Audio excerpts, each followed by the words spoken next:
ఇంటిని చూసి ఇల్లాలిని చూడమన్నారు పెద్దలు. ఇల్లంటే ఇల్లు కాదు, ఇల్లాలై ఇంటి యొక్క స్వరూపం.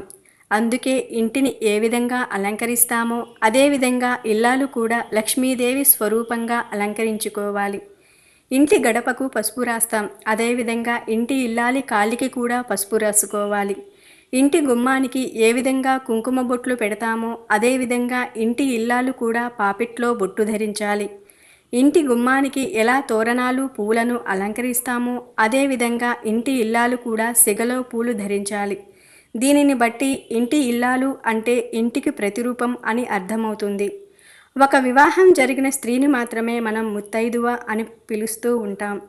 ముత్తైదువు అంటే కాలికి మెట్టెలు, కాలికి పసుపు, చేతికి గాజులు, మెడలో మంగళసూత్రం, నుదుటిన బొట్టు, జడలో పువ్వులు ఉంటేనే ముత్తైదువ అంటాము.